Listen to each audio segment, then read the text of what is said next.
উত্তায়িত করা এবং সবচাইতে মারাত্মক যেটা করেছিলেন যে একজন আসামিকে গুম করে রাখার সময়ে তার স্ত্রীকে, তার বিশ্ববিদ্যালয়ে পড়ুয়া স্ত্রীকে তার স্বামীকে হত্যার ভয় দেখিয়ে তাকে বাধ্য করে একাধিকবার রমজান মাসে রোজা ভাঙিয়ে তাকে ধর্ষণ করা হয়েছে। এই তথ্য প্রমাণাদি আমাদের কাছে এসেছে। আমরা এগুলো ট্রাইব্যুনালকে জানিয়েছি যে এরকম নিষ্ঠুর এবং জঘন্যতম অপরাধী যারা, তাদের ব্যাপারে তদন্ত কার্য পরিচালনা করতে সময় লাগবে, কারণ প্রতিদিনই নতুন নতুন ভিকটিমরা আমাদের কাছে অভিযোগগুলো নিয়ে আসছেন এবং তাদের তদন্ত এবং তাদের বক্তব্য, তাদের এভিডেন্স কালেকশন করার জন্য আমাদের সময় দরকার।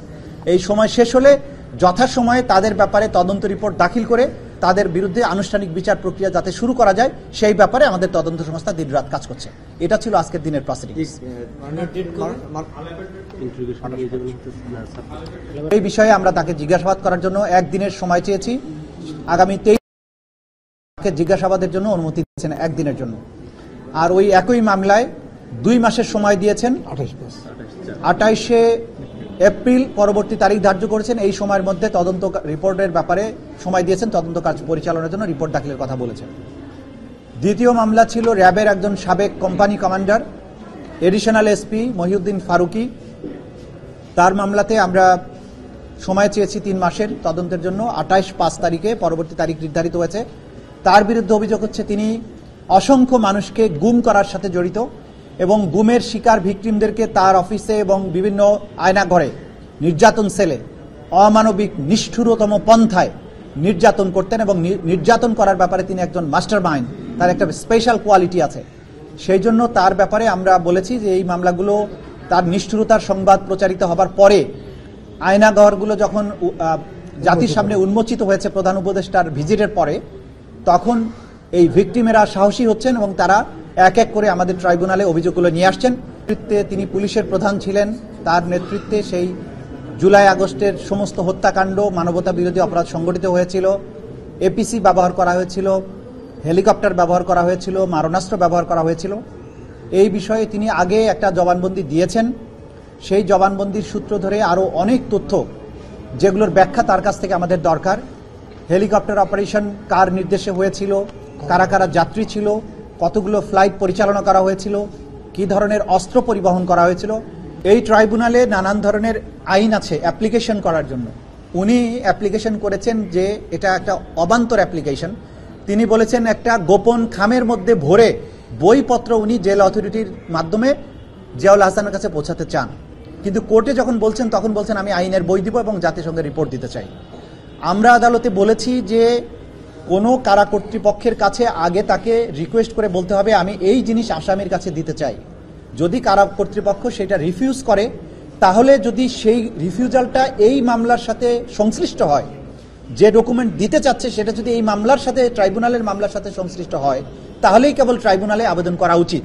উনি কারা কর্তৃপক্ষের কাছে কোনো রিটার্ন কিছু দেননি, গোপন খামে অনেক কিছু দিতে চেয়েছেন, সেটা তো কারা কর্তৃপক্ষ দিতে পারে না এবং ট্রাইব্যুনালের কাছে এটা চাইতে পারেন না। এবং আমরা বলেছি যে একজন আসামির ডকুমেন্টস প্রাপ্তির অধিকার সৃষ্টি হয় তদন্ত রিপোর্ট দাখিলের পরে। আমাদের এই ট্রাইব্যুনালের আইন অনুযায়ী যখন তার বিরুদ্ধে ফর্মাল চার্জ দাখিল হবে, তখন প্রসিকিউশনের যে সমস্ত ডকুমেন্ট তার বিরুদ্ধে ব্যবহার করা হবে বলে আমরা মনে করব, সেগুলো সব কিছুর কপি আমরা তাকে দেব। তখন সেই কপিগুলো তাকে সার্ভ করার প্রশ্ন আসবে এবং সেটা যদি না পায় তখন তিনি আবেদন করতে পারেন। এখন আজকে কথা নাই বার্তা নাই, আমি জেল অথরিটিতে আমি এটা দিতে চাই সেটা দিতে চাই, যেগুলো এই মামলার সাথে কোনো সম্পর্ক নাই। এই ধরনের অ্যাপ্লিকেশন দিয়ে তাদের একটা উদ্দেশ্য বোঝা যাচ্ছে, তারা ডেলিবারেটলি এই ট্রাইব্যুনালের মধ্যে একটা সবসময় টেনশন তৈরি করে রাখতে চান, ট্রাইব্যুনালকে নানান কাজে বিজি করে রাখতে চান যাতে মূল বিচার কার্য অগ্রসর হতে না পারে। আমরা ট্রাইব্যুনালকে বলেছি এই জাতীয় ফেলাসাস অযৌক্তিক, সেই অভিযোগগুলোর ভিত্তিতে আমরা তদন্ত কার্য পরিচালনা করছে আমাদের তদন্ত সংস্থা। তৃতীয় পিটিশনটা ছিল আসামি আলেপ উদ্দিন, এডিশনাল এসপি, সাবেক র্যাবের একজন কোম্পানি কমান্ডার।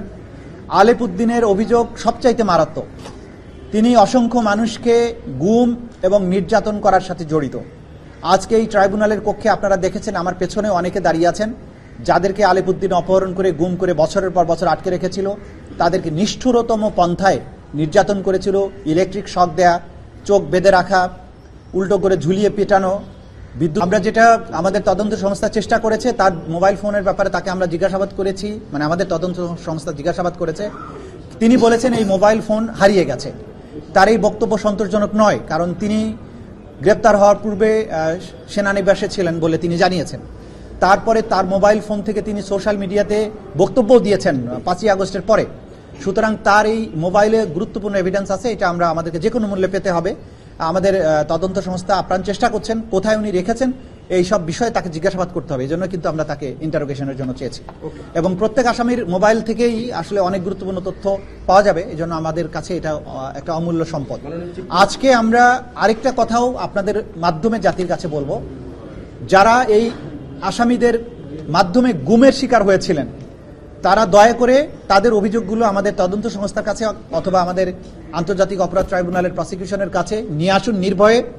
বাংলাদেশ এখন স্বাধীন হয়েছে। অপরাধীদেরকে যাদের বিরুদ্ধেই প্রমাণ পাওয়া যাবে তাদের বিরুদ্ধে যথাযথ আইনগত ব্যবস্থা গ্রহণ করা হবে। যে কান্নায় তারা বছরের পর বছর গুমরে কেঁদেছেন তাদের কান্নার দিন অবসান হবে যদি তারা ট্রাইব্যুনালের কাছে এসে তাদের বক্তব্য দেন, বিচারের মুখোমুখি করেন অপরাধীদের। আমরা চাই অপরাধীদের বিচারের মাধ্যমে বাংলাদেশ কলঙ্কমুক্ত হোক এবং যারা গুমরে কেঁদেছেন বছরের পর বছর তাদের কান্নার অবসান হোক। আমরা সেজন্য তাদেরকে এগিয়ে আসার জন্য আহ্বান জানাই।